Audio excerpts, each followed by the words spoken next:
go. Yeah. So Citadel's Ken Griffin, big Ken Griffin from I guess. Citadel, big, Yes, of worth course. billions and billions of dollars. Yeah. So apparently, this is breaking news. He bought a Stegosaurus for $45 million. And my question is to As you, one does, yeah. with all your Hollywood money, Yeah. which dinosaur are you going to buy to kind of one up? Because you don't want to be one up by Ken Griffin. No, of course not. Which one are you going Well, to? What kind of a dinosaur are you? Yeah, let's just call it as it is, that a Stegosaurus is kind of the Ratchet of all dinosaurs, right? So really, I think you got to go for the T-Rex. I mean, come on, you got to go for T-Rex, because T-Rex with those little baby arms, I mean, you can't go wrong with that. See, you're breaking out the T-Rex money. That's like right. It. You're going in style. See, I knew you had some of that Kardashian money.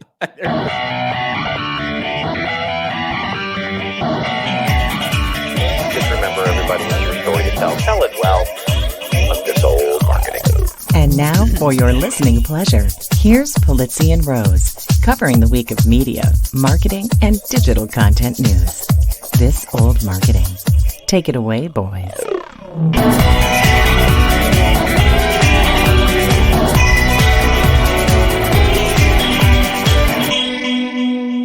Well, hello, friends. Welcome to This Old Marketing, proudly brought to you by the HubSpot Podcast Network, the audio destination for business professionals. I'm Robert Rose, and welcome to episode number 437 for Friday, July 19th, 2024.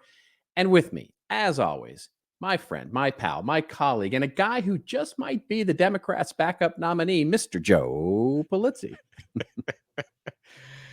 I'm a little concerned because, he's Mr. Biden has COVID. He has the COVID. Yeah. And of course, more conspiracy. Like, we need more conspiracies. Right. Conspiracy. Like, this week didn't get weird enough. This week wasn't weird enough. We need yet another one. What?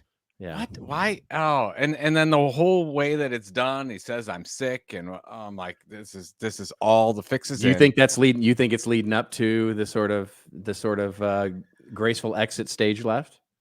Well, with apologies to our audience that hates when we talk about politics. Yeah, not for just a second. You can't avoid it this week. It's crazy.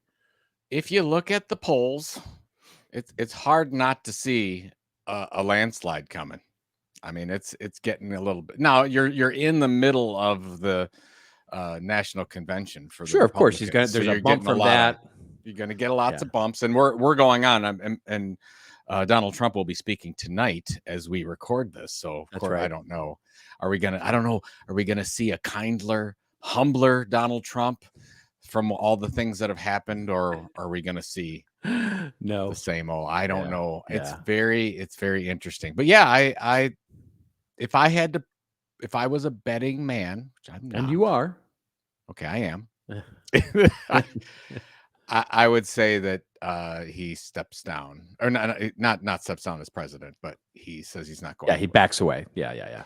Because I think more and more of these polls are coming out saying, and it's, by the way, it's not. I think for the Democratic Party, it's not necessarily the presidency that's the biggest concern. It's the down ballot stuff that'll get rocked. Well, it's down ballot stuff, and it's also, you just got to remember that what you're voting for is an administration, not a guy, right? I mean, you're not voting for the guy, you're voting for an administration. And so my take on this, my prediction is, I think you're right. And I think what's happening now with the fact that major people like Schiff and Pelosi are starting to come out and, sort of say, well, we had a chat with him, is because they know it's a fait accompli, and they're they're teeing it up for him to do it gracefully, because they're the bigger voices in the party. And so it's time for them to say, yeah, we've had chats with him. And so now that they've had chats with him, he can go, all right, I get it. And I haven't seen the numbers, maybe you have, but on the donations for the last 2 weeks period, I'm under the assumption that Donald Trump is 10-1. Well, just because of the number of you have some billionaires that are. Well, that's true. I mean, so Elon so Musk, much money. Yeah. From, Elon and Musk all the Bitcoin guys, all of them. they're coming out. They're saying we are single issue, which I don't agree in being a single issue voter, but they're coming out saying we're single issue voters because Trump has gone pro crypto. And so they're like, hey, to save in order to for our business to grow, this is what we're going to do. And they're giving hundreds of millions of dollars. So I don't know. There you go. I saw the a couple of things go by that says, we're watching the season finale of the United States. There it is. There it is. Speaking of which, so you haven't watched The Acolyte, right? The Star Wars. No, you haven't. No, what's going on? I don't know. I've been living under a rock. We had our family reunion on Sunday, which was amazing. And so I have literally not been on social media at all. Doing anything. Well, so I don't know. I don't know what's going on outside of the news links that you sent me. Okay. Well, that's a small microcosm of what's going on this week. That's for sure. No, I mentioned it because the finale is just out. So the finale of The Acolyte, for those who may not know, is the new Star Wars series, which is sort of a very, very, very, very, very, very early prequel, if you will, to all of the events that everybody knows so well. It's set, 100 or plus years in the past before any of the events of Luke Skywalker, et cetera, et cetera. Okay. And it's really the birth of the Sith and the birth of the Jedi and how it all sort of came about. And it's, it's got its problems for sure, this series, but the series finale was sort of they did a lot of fan service for the end. And it was interesting. So you watched the whole series? I just wanted to see if you'd seen it. You watched the whole series? I have. Yeah. Wow. I have. You're really making a good dent in these series. I mean, I'm watching that, and I'm watching this other show that came out in 2016 called it's the name of it is I always want to call it Into the Night, but it's not Into the Night. It's Of the Night, or The Night of. The Night of it's called. Okay.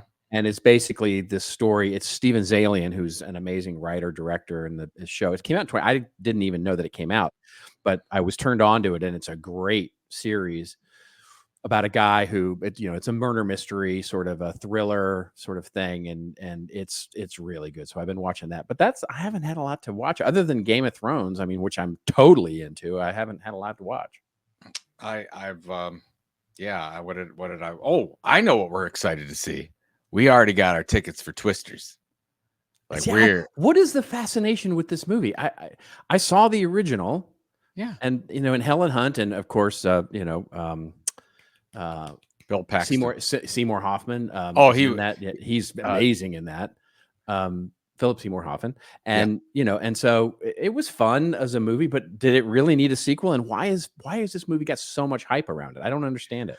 Well, you see, there's tornadoes. Okay. I mean, right?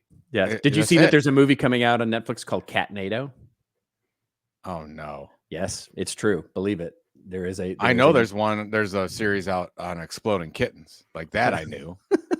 What is it with the cats thing? I don't know. I mean, Catnado is coming to a streaming network near you. Yes. No, I'm very excited about Twisters. I think it's going to be the hit of the summer.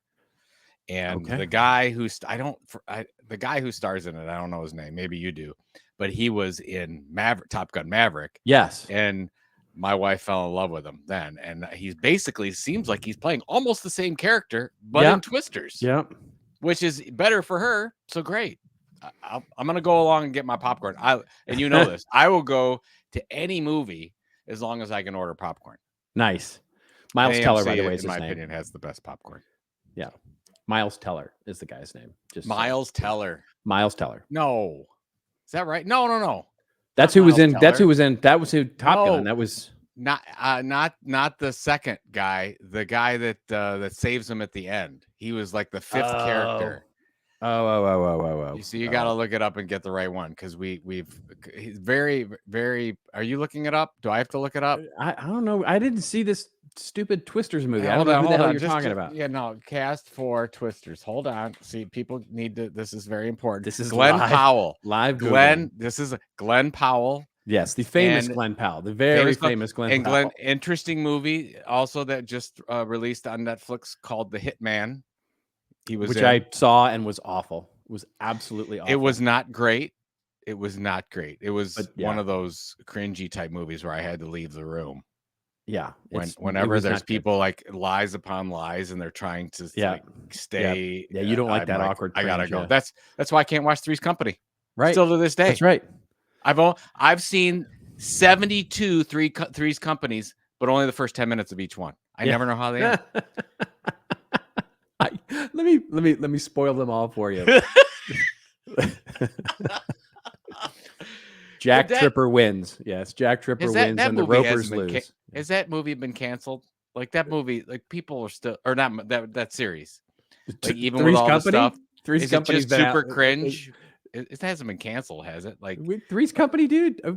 You're not serious. no, like not canceled, as in like people won't watch it anymore because. I see what you're saying. Like Weirdness. Seinfeld is sort of coming under pressure because people are freaked out that it's somehow politically incorrect. I don't think so. No, I don't know that it's getting syndicated all that often, to be honest with you. So I can't. I don't see it on my networks. I don't have TV Land. I'm not watching TV Land. But anyways, so what do we got going on? Yeah, we got a show. We got a show. We got a good show. So we're going to talk about the show. What? That's the best you got? Oh, we have a podcast. We have It's a podcast. Yes. It's just the podcast. We have a show. We're not saying it's the best, nor is it the worst, but it is a show. Let's make sure that we know that. Okay, we're going to open up with the big news, which of course is coming out of Taboola, and they just scored a big deal with Apple. We'll talk a little bit about that. Then Shepard also scored a huge deal with an $80 million for a deal with Amazon. Then we'll ask ourselves, is marketing in an unseen recession? Interesting article coming out of Search Engine Journal on that. Then instead of wins and fails, we're going to replace that with a listener question, which came in during the week. And we just loved this question and wanted to both talk about it a little bit. So we'll answer the question. And then we'll get to Rants and Raves, of course, your favorite and empirically proven favorite part of the show, where I'm going to talk about the StickerMule controversy, which Joe has been off social media. So you have no idea what I'm talking about. Can't wait. And you're going to talk about a little bit VidCon, the famous video conference. Yeah, so I'm going to. Yes. Yeah. It's going to happen on this podcast. Show. It's part of a show. Part of a show. Part of just an average, mediocre, run-of-the-mill podcast. Which was what you'd kind of expect from 437, right? I mean, for the 437th episode, nobody's going to look back and go, oh, 437, that was the one, right? That was the one. That's the show. You know what's sad is that probably our regular watchers and listeners are probably like, they really haven't gotten any better. Like it's just the same.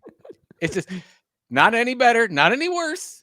I had somebody come up to me. We're just treading water. I was just I was in Boca Raton this last week, the last few days actually.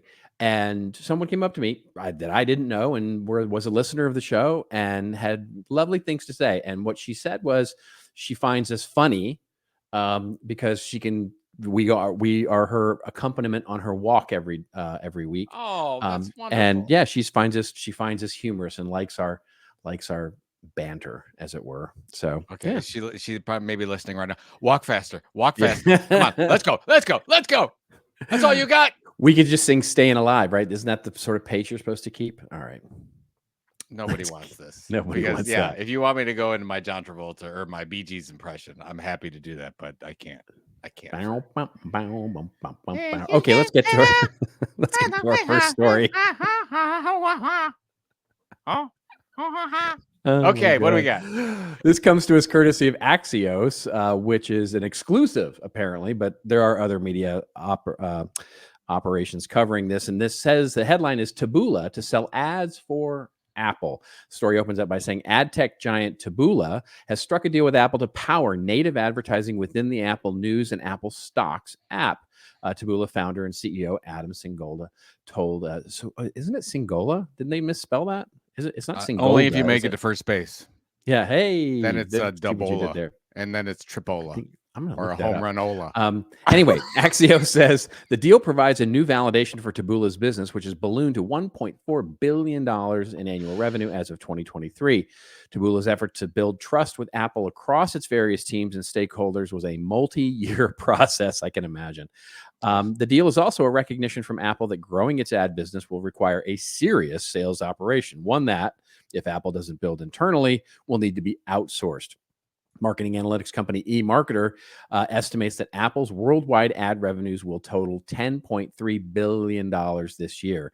Apple doesn't disclose how many people uses its apps, but said last year that it sold more than 1 billion subscriptions to its paid apps, which of course includes Apple News and Apple stocks. And the article goes on to talk about a little bit how it works, etc.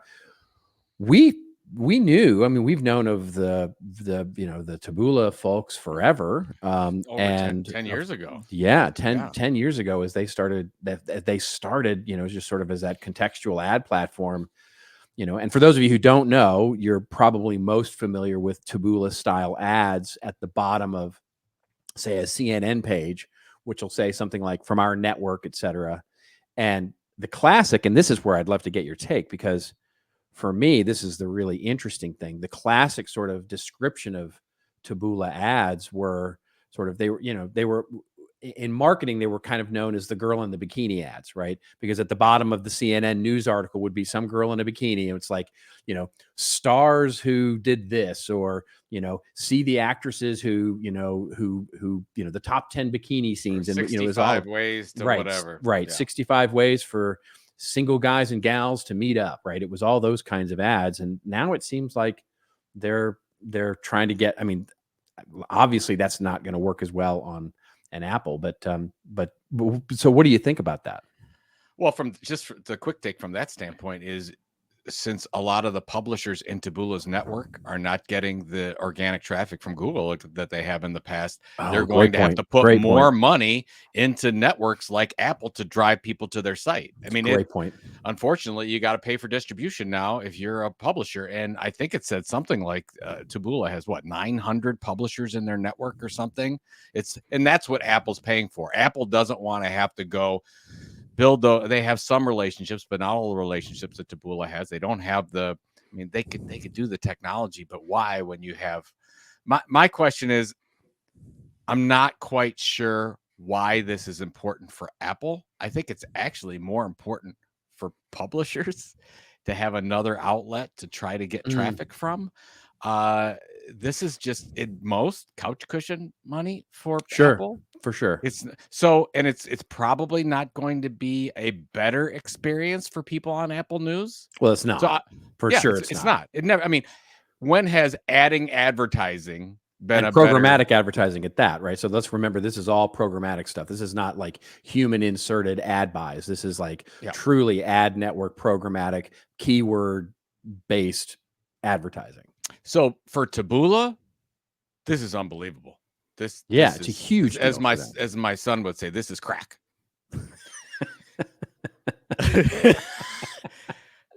But for Apple, I read this a couple times. I read a couple takes on it. Everything is very pro Taboola and whatever, and good for publishers and distribution and all that. I honestly can't figure out the upside for Apple outside of, hey, we got an extra, 500. Well, maybe it's just that, billion, which is a lot of money. It's pure profit. Right. That's what I was going to say. Is it's like it becomes an easy decision for them to make, so that they don't actually have to build an ad sales team to actually build that in. Right. This becomes sort of an automated way. Yeah. It's a non-Apple like decision, though. It's a decision that anyone else in the world would make. Yep. Microsoft, in a heartbeat, they're making this. Google, absolutely, we're making a decision like this. Apple, they don't do this. So I want to know what is the underlying change in the mission of the company that they've said, we'll sacrifice user experience a little bit in order for some cash. They never do that. Yeah, so I think it may be more of a recognition that this is sort of a business model in decline, and that this is a stopgap method for them to get into this business, make money while you still can. It's sort of like, the getting into the Yellow Pages business, right? Or getting into the, phone directory business of any kind, right? The print phone directory of your neighborhood, or, all those kinds of things where, there's still people who want it, right? The AOL subscription business, right? There are people who still buy AOL subscriptions, connections to, their email address and all that kind of stuff, and pay for that. And it's a business that's been in decline for the last decade, but it's still there. And you just recognize that there's a way to not make a lot of effort while you do it. I 100% agree with you, though. It's a weird decision for Apple that they're sacrificing, especially in Apple News and Apple stocks, right? Because the quality of ads just won't be there. And, both Apple News and Apple stocks obviously have a pretty limited remit when it comes to publishing. So you're not going to necessarily see a lot of of the sort of horror stories that you often hear with programmatic appearing next, like bad stuff appearing next to, like the stuff that you hear about Twitter all the time, right? Where, your ad is showing up against, sort of someone talking about being a Nazi or something. And so and Taboola, by the way, you're right. It used to be very sketchy. Yeah. And it's cleaned up a lot. I can tell they have definitely cleaned it up. So, and I get it, at the beginning, they really needed the cash. Yeah, of course. They were taking all the deals, and now they're like, "Hey, we can't take all the deals. This looks really bad." So yeah, it's gotten better. It has definitely gotten better and more professional over time, and by the way, better targeting too, right? So because they've gotten better, they've gotten more variety of publishers, and those variety of publishers are giving them more inventory to pull from. So you're not getting just like this, you're reading a story about, Gaza and the, in the Israeli Hamas war. And then at the bottom of it, you're seeing, somebody talking about, erection pills or something, right? It's like, it's gotten a lot better. Your web pages that you're download, very interesting what you're looking at on the web, Robert. I'm not really sure where to go from here, but I think it is just to round this up. I think it's a very good reminder that all of us have gotten hit on the search engine optimization side, and whatever dollars we've been putting to SEO, we need to probably move to get that.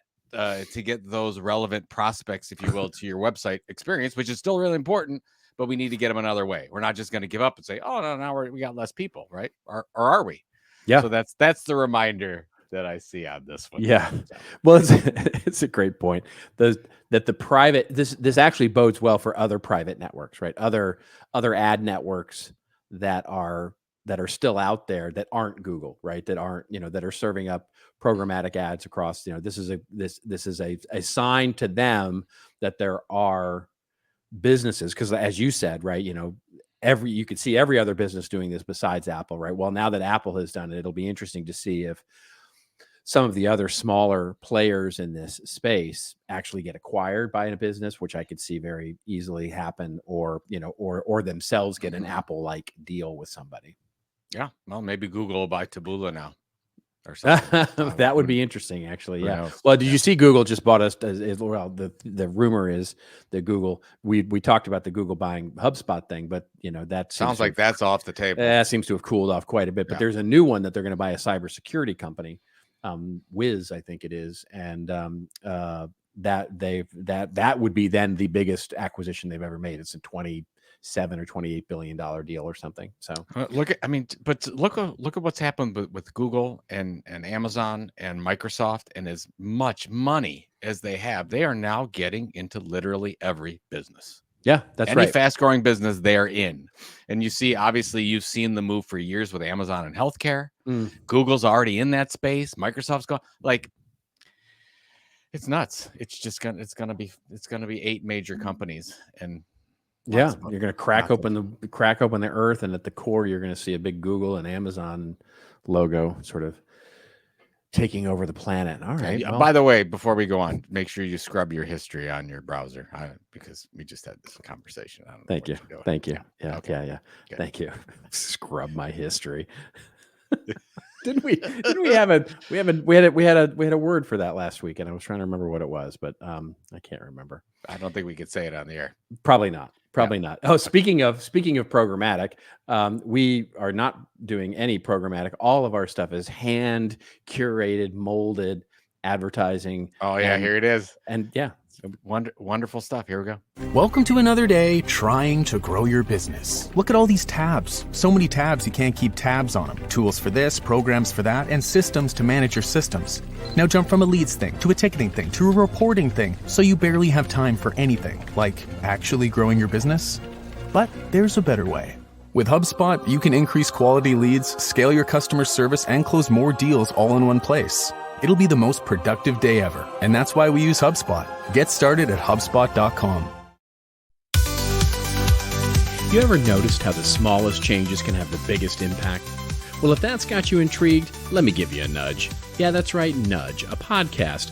On Nudge, hosted by Phil Agnew, you learn simple, evidence-backed tips to help you kick bad habits, get a raise, and grow a business. Every bite-sized 20-minute show comes packed with practical advice from admired entrepreneurs and behavioral scientists. Nudge is fast-paced, but still insightful with real-world examples that you can apply. Oh, and it's the UK's fastest-growing business podcast. Get Nudge wherever you follow your favorite podcasts.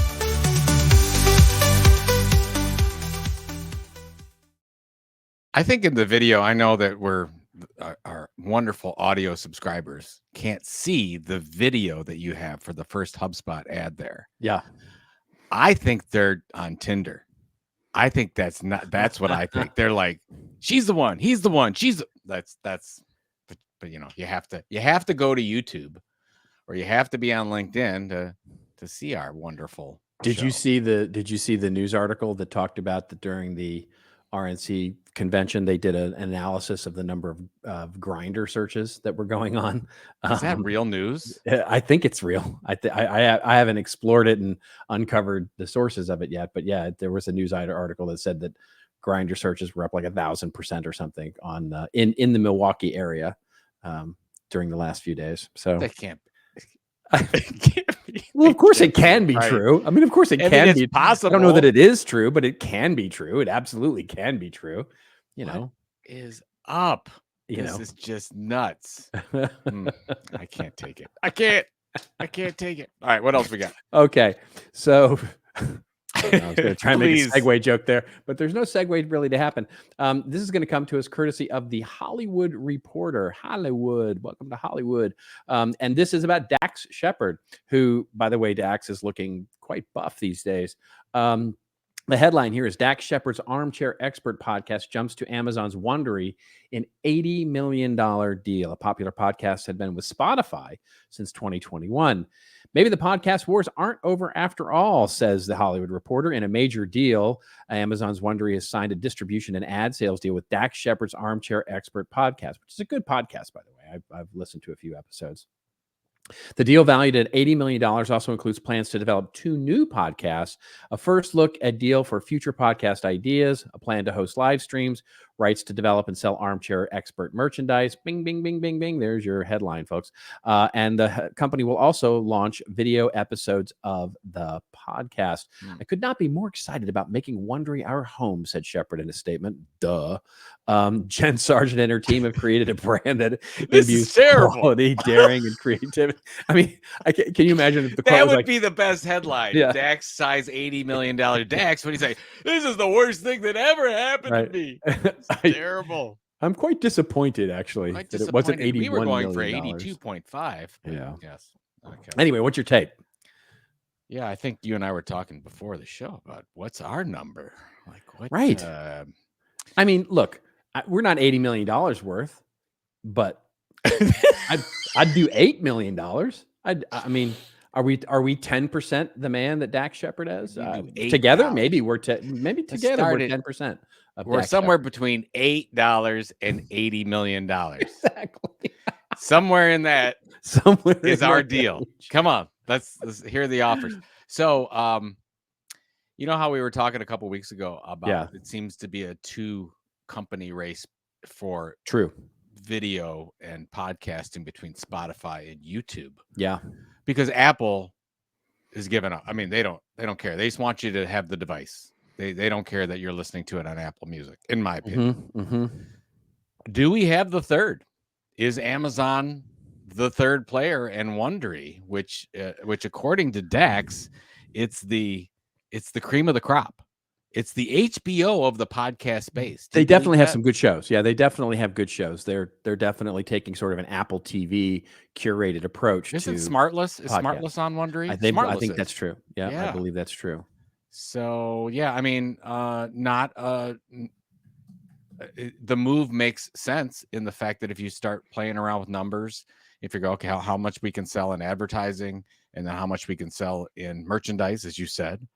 I mean, they're just buying a little media company, and it seems like they're going to launch multiple other products and podcasts from this. The same as Smartless is doing, by the way. That's right. Yeah, that's right. Yeah, I mean, it's I continually get pushback. So I don't really know the answer to this. And I would actually be very curious if there's anybody who really does know the answer. Maybe Tom Webster knows the answer to this, on the idea that YouTube is a now primary listening for podcasts. I know that it's for watching some shows. It's become sort of a primary channel for watching video podcasts. Joe Rogan probably being one of the more prominent ones there. Maybe Howard Stern is another. But I wonder for the sort of mere mortal shows, if it's truly a place where people listen to podcasts, whereas Spotify is clearly a place where people go listen to podcasts. Like I use the app. That's what I use the app for. And I could see Amazon is really seeing this not as a player kind of place, but as a owning the IP kind of place, right? In other words, distributed however you will, right? I think Smartless is now, I was just looking up, Smartless is now basically now been acquired certain exclusive rights to Sirius XM, right? So from Amazon. So Amazon may be seeing as shows that they own, IP that they own, that they distribute in multiple channels. In other words, they may not be trying to create the podcast listening experience like a Spotify or YouTube or Apple Podcast is, if that makes sense. So yeah. I wonder where the real, sort of the again, it comes back to this: why are you making this deal, right? Is it and so it's to own the show, the IP of the show, or is it to own the distribution of the show, or both? Well, the first thing that I thought of too, especially with the picture that's on the Hollywood Reporter of Dax interviewing the guy from The Bear, but was that initially I can watch that on Prime Video. So right. You create a ton of cheap inventory that people will watch, and you just added that. And I think Smartless did the same thing when they were on. I think there was a Prime special or something like that. Anyways, the point is that I think that those types of shows, and Rogan's the same way. Like I could absolutely see an Amazon Wondery wanting to go after a Rogan because it's really good video content. Well, it's that, but it's also, as it says here in the deal, live events, right, as well as merchandising. Mm-hmm. So creating a show brand, as it were, with Smartless or with Armchair Expert or with Rogan or whoever it is, and you create the coffee mugs and the t-shirts and the and the events, sort of doing live events, and you sort of wrap yourself up in the brand as so many production and distribution companies do, and you can monetize it in multiple ways. I mean, of course, Star Wars is the sort of quintessential of all of that, but at the much more granular level, you have a show like this where, yeah, can they do $1 million of t-shirt sales? Probably. Yeah. I mean, I can see them doing that. Well, and maybe we're looking into it too much because it's just a media deal. It's probably an under-monetized brand.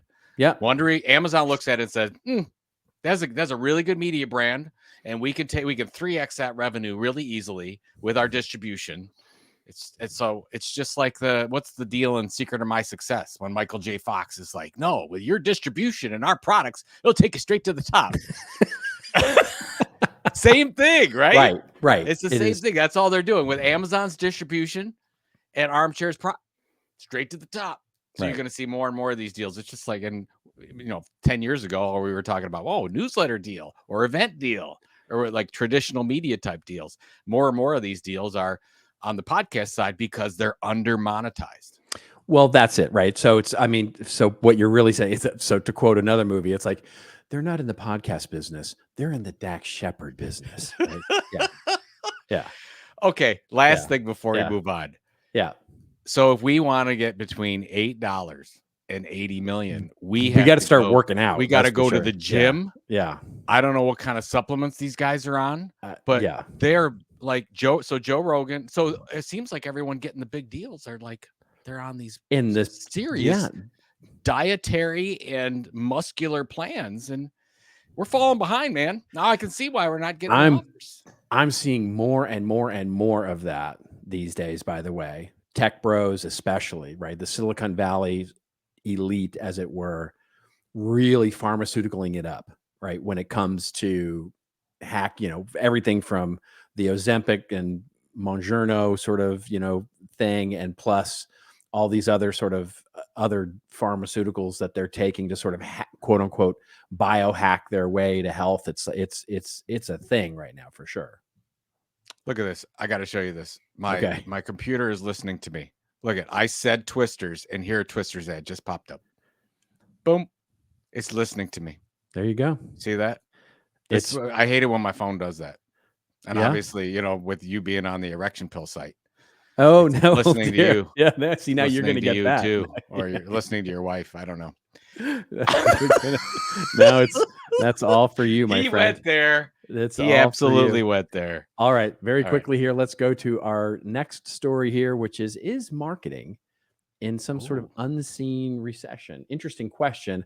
I actually loved this article. I think it's very interesting, and I congratulate the folks at Search Engine Journal, Matt Southern, who is the author of this, for writing it, because I think it's an article that's long overdue, I think, but it's really interesting. It opens up by saying CMOs are under pressure, the unseen challenges in B2B marketing. And it opens up by saying B2B marketing faces hidden recession. CMOs grapple with budget cuts, longer sales cycles, and shrinking job market amid economic pressures. The article opens up again by saying the recent study of 121 B2B CMOs and marketing leaders has uncovered current marketing industry challenge. They cite a study by BoSpar, CMO Huddles, and Redpoint, examining the concept for underground recession in marketing departments and its implications for professionals in the field. The key findings include that: 1, budget constraints and their impact on marketing strategies; 2, changing deal cycles and their effect on revenue; 3, staffing challenges and increased pressure on marketing teams; and 4, evolving CMO roles and job market trends. And then they go through each of those in a little more detail with citing some of the numbers there. And basically, come to the conclusion that, well, it matters because it's happening as part of what's going on here. I mean, I would admit that this is a small sample size, generally speaking, but it's certainly something that anecdotally I can feel and have felt, and we've talked about on this show before. Did you have a particular take on this? I think it's a great article, although none of it surprises me. Because we have been discussing this. We are in a marketing recession and have been for a long time. There are a number of companies out there that used to spend quite a bit on marketing consistently over a long time that have been cut or on hold. Yeah. And it's honestly, I haven't seen this happen since probably 10, 11. Like, seriously, to be honest. I mean, outside of COVID, take COVID out of it. Yeah. Because COVID, everybody. Yeah.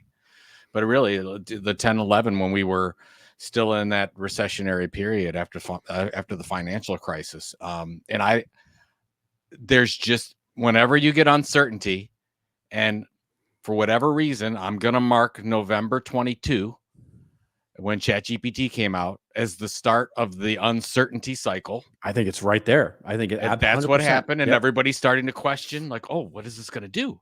And not just marketing, but we're specifically talking about marketing here. I think since that point, that was the start of the marketing recession, and we've been in this for almost 2 years now. And I honestly want you tell me, in the conversations that I'm having, there's still maybe increasing amount of uncertainty about the role of marketing and even the importance, which is scary, of marketing in some cases, and that means all expenditures are getting cut or on hold. Yes. So I think there's two things at play here, which is, and again, it's been pretty well covered in other areas, but to me, it comes down to two things, which is one, what this really speaks to is exactly what you just said, which is this sort of uncertainty that emerged with AI. And honestly, the marketing departments that I see these days, so many of them are deer in the headlights. Like, we don't know what to do next. We just don't know. And so what they're doing is the basic blocking and tackling that they feel like are, in other words, there's no innovation happening. There's no new, there's no change happening. And, call that change fatigue. Our good friend Jenny Magic wrote a book on this called Change Fatigue. And this idea of change absorption, which I've also called it, which is, in other words, in 2020 and 2021 and 22, marketing had to very quickly pivot on its feet, right? E-commerce and on demand and so much online content and the end of physical experiences and all those kinds of things. And there was such a huge pivot and change that the road mapping for that really came front and center. And so there was a lot of change. And what I colloquially, I guess is the way you'd say it, is at some point in 22, November, maybe the right day, somebody went, hey, we got enough change backed up here. Let's actually execute against it. Let's actually start, just put our heads down and work. And so that's why you started to see a really hiring slowdown. You saw a big decrease in the number of content strategies. There's a great discussion this week on LinkedIn about content strategy and content operations and content design just sort of disappearing from the agenda of most companies. Like, they're just not even doing it anymore. And all of that comes with the sort of pressure to add AI, which gets to the second piece, which is this: is marketing necessary in a world where it can be automated out? And this is where I get on my soapbox and I start ranting about the AI companies again, which I'm doing in another piece that I'm writing, that I wrote and will come out later this week, which is this, this sort of magic box thing that AI now has to it because of the sort of, the ways that OpenAI and Microsoft and Amazon and some, the bigger players in this space are continue to talk about it as this sort of thing that marketers need to make themselves worthy of, right? AI is this magical Oz-like figure that marketers have to figure out, or else they might be, a dying breed. And you've got CEOs going, yeah, I kind of buy that. And so they're going, why do we need content people? Why do we need marketing people? Why do we need this thing when an AI and automated solution can just take it up for us? And it's infuriating, but it's also at the same time probably predictable, right, with this. And so I'm hopeful, I remain hopeful that we're going to start to see a change here, that we start to see you can start to see some of the leaks in the AI bucket right now, and there's a pushback that's happening, and especially with the human part of things. And so I'm hoping that there's a change and that we're going to come out of this thing. But I think you're exactly right. It's been a 2-year process for sure. I just remember back to, as I was reading this, I'm thinking back to when I got started in marketing and publishing 25 years ago, and how easy it was. I hate to say that, it was. Yeah, no, it was totally. You had defined media opportunities. You could get you have to do it's a little bit more difficult maybe to find your audience, but you could build your own channels, and there was almost no competition. Fast forward to 24, it's very hard for any company with any kind of budget to break through the clutter of what some of these creators are doing. They're just better. That's all they do. And they don't care. They don't have any restrictions like we do on our brands. They do whatever they want.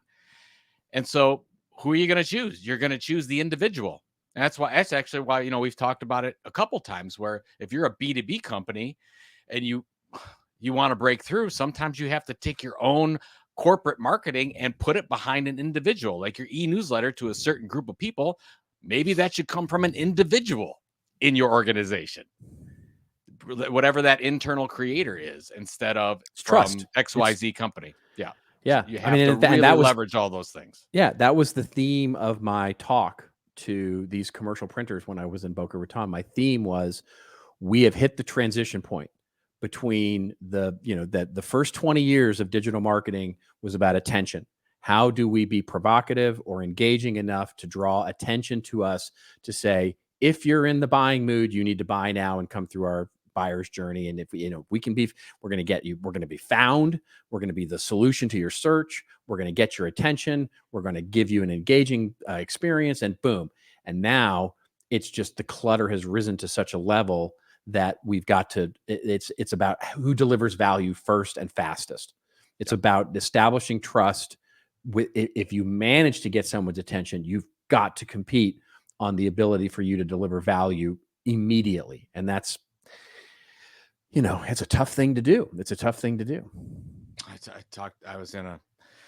gave a speech over a week ago. We were looking at email newsletters, and some of them I said, you're working so hard on your email newsletter. You're doing well. You've really got some differentiated content in there, but you go to your site to sign up. It says, subscribe, get news, get industry news.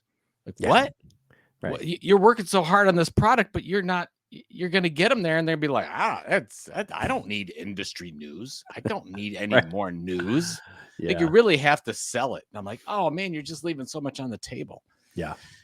Anyway, well, that gets us to what we would normally do here, is we would talk about our wins and fails of marketing in the last week, but we're skipping that segment this week because we're going to replace it because we got an amazing, wonderful question from one of our listeners, Kelly, who sent in a question from the audience. And I'm just going to, it was a long question. How did she send that question in, Robert? Was that through the thisoldmarketing.com site? Thank you very much for teeing me up there, Joe. Yes. Yeah. Yes. She sent it through our wonderful website at thisoldmarketing.com. Thank you. Where you can send us audio messages, which we love, by the way, because then we can play them on the air. Mm-hmm. Kelly sent us a written question, and I can see why, because it's long, Kelly. It's a long question. But we understand why it's long. You needed to set the context for everything that you're asking. And then of course you can just interact with all the shows as well. So yeah, there you go.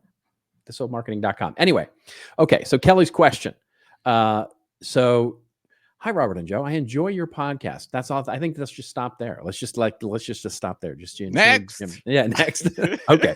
Anyway, she says, I work for a B2B2C company, many of those out there, manufacturers, distributors, those kinds of things, that offer an educational benefit that's delivered to employees via their employer, who partners with us. I kind of am gleaning what kind of company this is, but I won't sort of spoil it there. Anyway, she says, the team I'm on, B2C content marketing, is currently focused on campaigns to drive engagement, primarily through email, so that employees who sign up for the education benefit actually use it and persist through a learning program. In other words, helping them understand and be more engaged with the learning that they're going to get, that they've already been signed up for via their employer. She says, in listening to your show, you've talked about the importance of having a big pillar piece of content, like a newsletter, a podcast, a magazine, etc. And so the question is, how does the approach change for this strategy if the audience is already, quote unquote, captive in a sense? In other words, they're already a member. They become a member by means of that their employer signs them up for this service. How do you effectively leverage content marketing for an audience that's bought into the opportunity by virtue of their employer, who's already made the critical decision to partner? Is it classic content marketing? Is that what's needed? Is it a loyalty building play? Or are efforts better funneled toward reaching a broader audience? Mm-hmm. And so do you have a take on this? I have quite a long take on it. You specialize in this type of stuff, so I will let you go and be Robert Rose, but I would say a couple things. Yes. I want to know what the hypothesis is.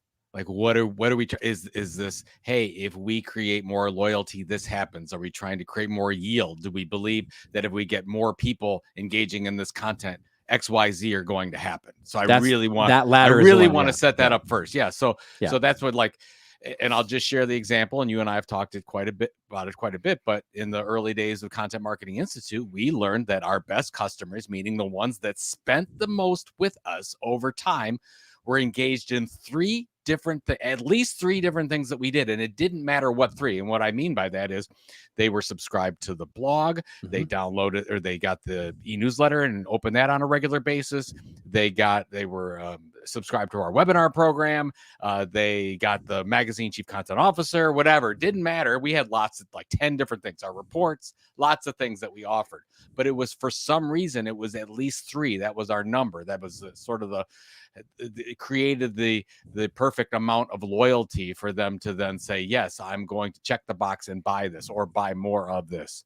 So that's where I would just go back, and I'm sure you'll have better things to say than I am, but I want to know, what is that hypothesis? What do we think that could happen? Why are we doing it? And then keep in mind, hey, maybe in addition to our e-newsletter, we might need a podcast and then ultimately a print magazine or whatever it is to create the best customer possible for what we're trying to do. So that's my quick thought on that.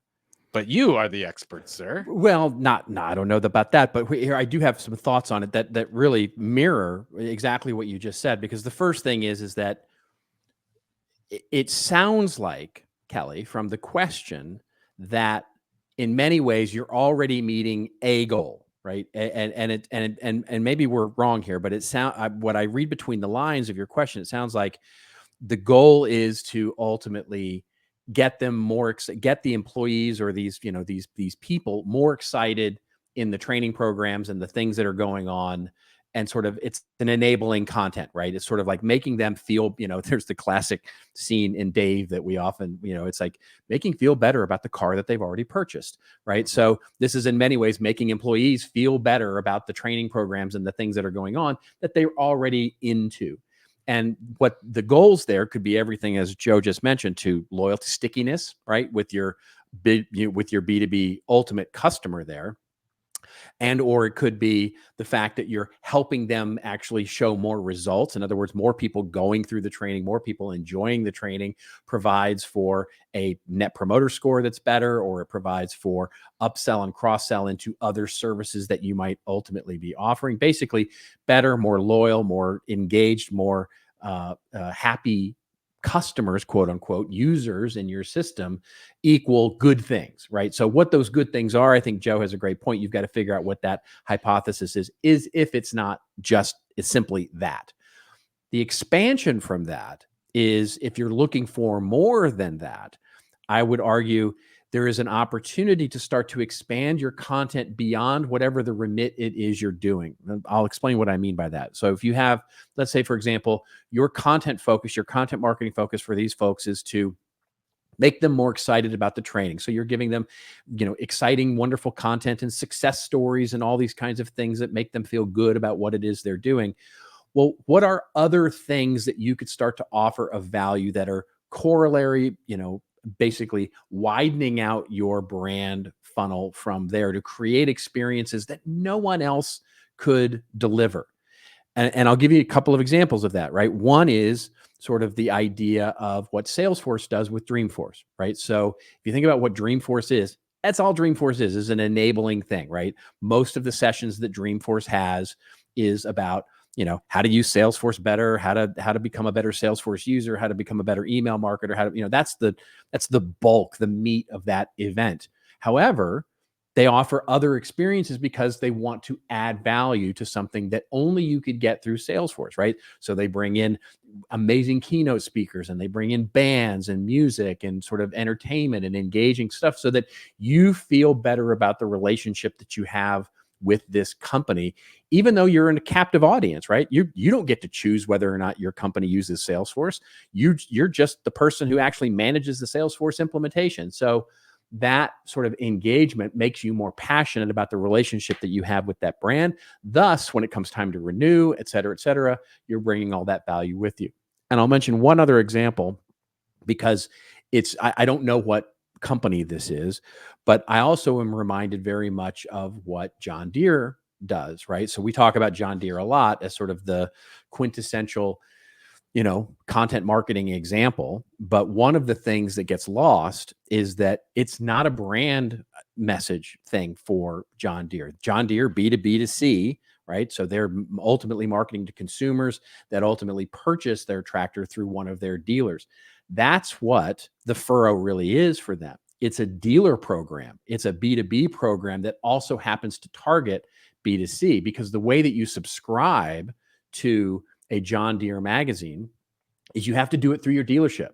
So really what it is, it's a way for John Deere to help their dealers build an email list that ultimately allows them to do marketing to that email list to say, hey, your tractor needs an upgrade. You need to get it fixed. You need to do these things and upsell and cross-sell them. So it's a program that is targeted to consumers, but actually helps the B2B. And then they do things like syndicate out their social media content so that their dealership can have a great content feed of social media and stuff like that with their great content.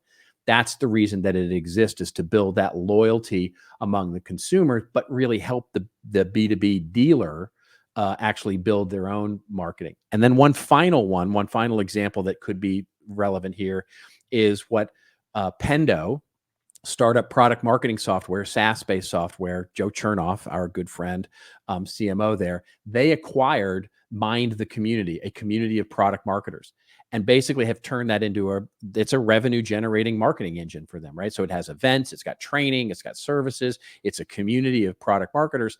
And it's also a community for those who are Pendo's basically subscribers, the people who use Pendo as a marketing thing, a place for them to go commune and network and basically get value out of training for themselves. So it becomes sort of like a user community group, but it's also about attracting new business in, because you're intermixing with all those people who are both Pendo subscribers as well as product marketing. So if new business is on your horizon, that might be a model to look at as well. Hopefully some of that's helpful. All great. I love that free consulting. We love it.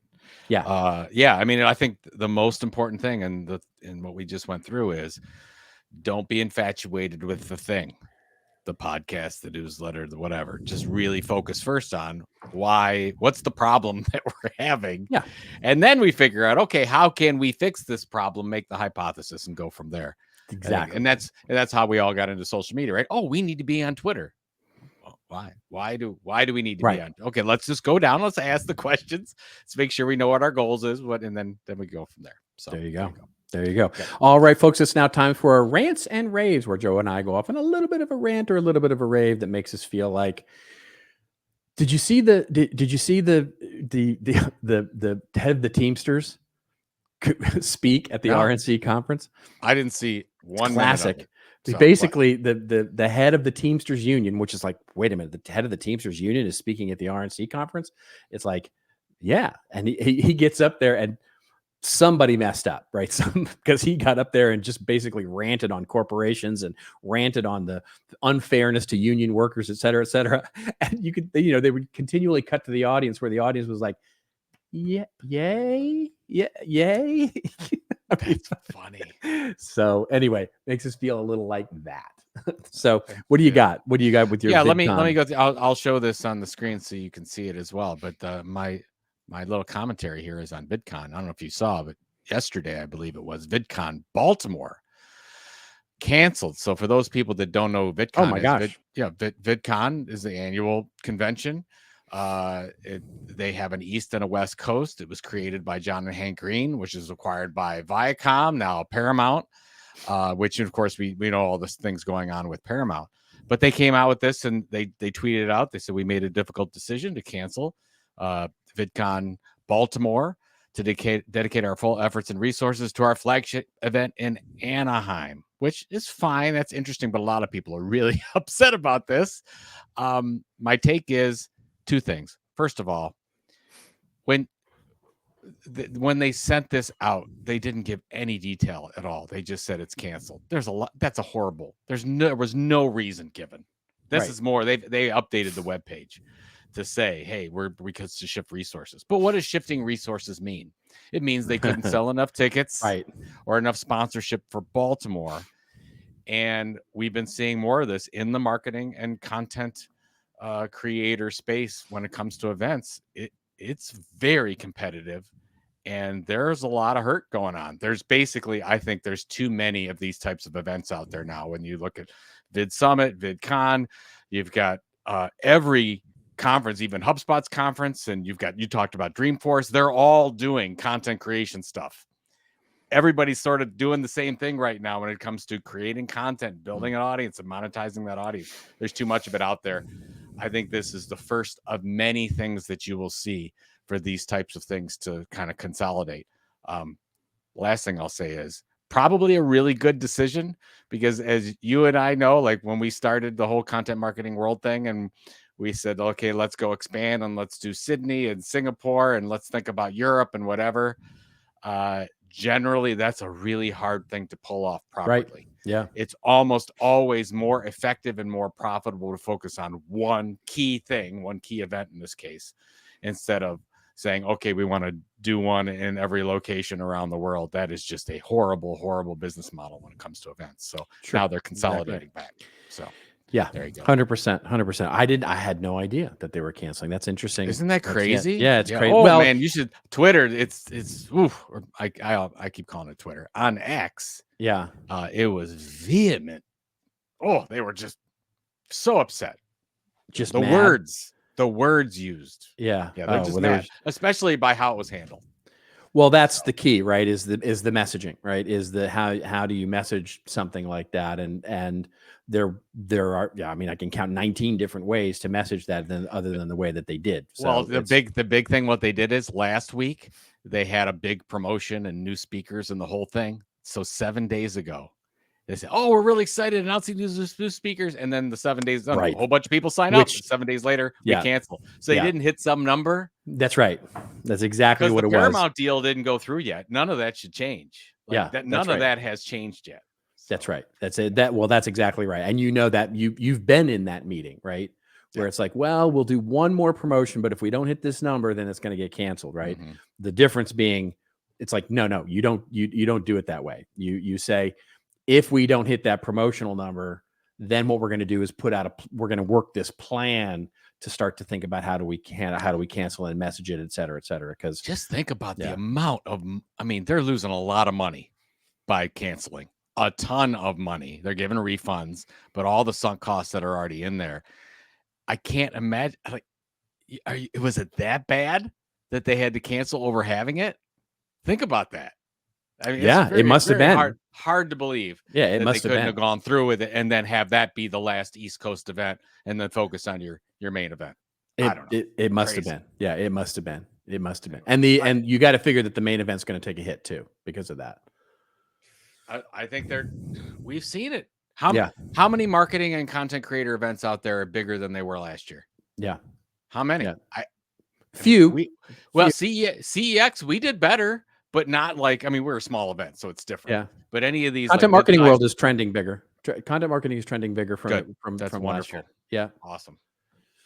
Yeah, but we'll see. All right. Very quickly here. So speaking of social media, sort of controversy and words being used. So you didn't see the StickerMule controversy that happened this week. And so for those of you who may be like Joe and were under a rock and didn't see it, basically StickerMule, which is has been a very popular resource for those who want to get custom stickers done for laptops or your water bottle or whatever it is that you customize things with branded stickers where you can go and you can put up a design and then you get a sticker of it and all those sorts of things. StickerMule. And so this week, the company issued an email and a series of social media posts that basically said, and you can Google it if you want. I mean, it's very easy to find if you Google it because they haven't taken it down and they're seemingly don't really care, which basically said, it spoke of the assassination attempt on former President Trump and basically said, look, hey, we all need to just be kinder. You should just get behind Trump because honestly, at this point, it's a foregone conclusion and we're for Trump. And so you should just basically, get $10 off of your next sticker by coming to the sticker. And so it was just this really ham-fisted sort of weird thing. And of course, the internet took issue with that and began to, they got all kinds of comments about this. On their X feed and everywhere I could see it anyway. And it got passed around. I had multiple people send it to me as a sort of a hashtag marketing fail. It was on LinkedIn as a marketing fail. It was on Threads as a marketing fail. It was on Facebook as a marketing fail. Like, I was so many people talking about this, and basically offering up alternatives to StickerMule and saying, hey, listen, here's where you should get your stickers. And lots of people saying, I've gotten my stickers from StickerMule for, 5, 7, 10 years, and now I'm never going to buy from them again. At its surface, it very much looked like, they screwed up, right? And arguably they did. The point I wanted to make was, if you're a customer of StickerMule and shocked by this, it wouldn't have taken too much more effort to actually go back and look at their history, right? Which I did, which I went back and looked at their Twitter history and their social media history and their email history and what they sent. This was right on brand for them. This is they do this all the time. Maybe not to this degree, because these kinds of events don't happen very often, but they've been very clear about their politics and the way that they sort of use politics as a means of saying get a 10% discount on so stickers. Maybe like a My Pillow type of thing. Very much like that. And so we can't be shocked by this, because the immediate thing that came to mind was where we lose the definition of authenticity, right? We often, because so many of the tweets and the posts were like, well, they've lost their authenticity. It's like, no, they didn't. They didn't actually lose their authenticity, right? All authenticity means is that of undisputed origin.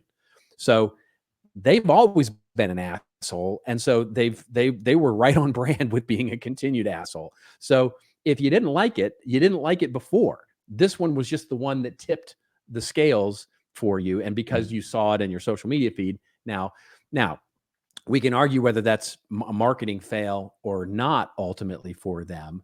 But the fact that they haven't taken it down yet, and the fact that they sort of doubled down on it basically in the tweets that followed are kind of indicative of they're just basically we often say one of my pieces of advice for marketing is when you're going to take a provocative point of view is that you have to buy into that provocative view all the way through the company. And basically, in order to be right for some people in your audience, you have to be willing to be wrong for others. That's right. And so they are clearly willing to be wrong for that particular segment of the audience that really found, and so what in many ways we're doing is only feeding their engine, right? In other words, the outrage engine for those that there are right may end up being more loyal to them in the future. So it's a fascinating case study, but it's a great reminder that authenticity in a brand isn't always what we agree with. The authenticity in a brand is basically what they choose to be, and we may or may not agree with it in subtle or distinct ways. And that's what being authentic is all about. It's so interesting. I wonder if you look back on this in a year, whether or not they actually generated more customers. They may have more revenue from this. Because if you look, I don't know who you're listening to or who your fans of out there, but generally the most popular content creators out there and influencers are divisive. Yes. They choose these days for sure. These days, and it's happened. And of course, that's going to happen in marketing. Of course, it is. So yeah, I like your point. Don't just everybody's always runs the outrage. Oh my God! I mean, this could have been a very well thought out strategy. It probably was. It probably was. It's like, hey, this is going to ruffle some feathers. This is going to ruffle a lot of feathers. In fact, let's do this. We only need 25% of this type of audience to be the best company we can be, or whatever. To go, heck yeah. Right. Yeah. Yeah. And buy stickers. Yep. Yep. So interesting. Love it. Exactly. Right. Good example. Didn't hear a thing about it. Glad you brought it up. Yep. There you go. All right. What do you have going on this week? I am busy till the end of the week. Coming back from my trip, I got some catching up to do with client work and all that kind of stuff, and then just working through the end of July. And I'm headed to Vegas in a week to celebrate a good friend's 60th birthday. So we'll talk about that next week on the show. But yeah, I know how much you love Vegas. And, I have a funny Vegas in Orlando. I have a very funny story about that I will tell you next week on the show. It'll be very good. Very good. Yeah. And as you know, on Sunday, I'm going to see the wonderful Leslie Odom Jr. Yeah, she's beautiful. play. Wonderful. And at the same exact location at Blossom Music Center, which is a gem in Northeast Ohio. Oh, yeah. It's an outdoor amphitheater. The next day, I'll be there for Red Hot Chili Peppers. That is bookended. That is bookend style of music right there. That is, yeah, baby. That is as opposite as it gets, really. Exactly. That's and that, if you know my musical style, that's pretty much it. I love there you go. most types of music. So there you go. There we go. Yep, there you go. Thank you, everybody, so very much for hanging out with us. We will see you again next week. But before we see you next week with another regular episode of our wonderful little podcast, do remember, it's your story. Tell it well. We'll see you next week on This Old Marketing. Hey, thanks a lot for making it this far in this week's episode, and thank you all for being a part of This Old Marketing. You can check out all the show notes of what we talked about today at thisoldmarketing.com, and it's also where you can leave us a review or a voicemail. We need those reviews and comments on whichever platform you follow us on. And if you haven't followed the podcast, please go do that and make sure you catch the latest and greatest episodes every Friday morning. We're on Apple and Spotify and all your other favorite podcatchers, of course, but we'd love it if you went over and subscribe to us on YouTube. That's right, YouTube. youtube.com/@thisoldmarketing. We'll see you again next week, folks, with another episode of This Old Marketing.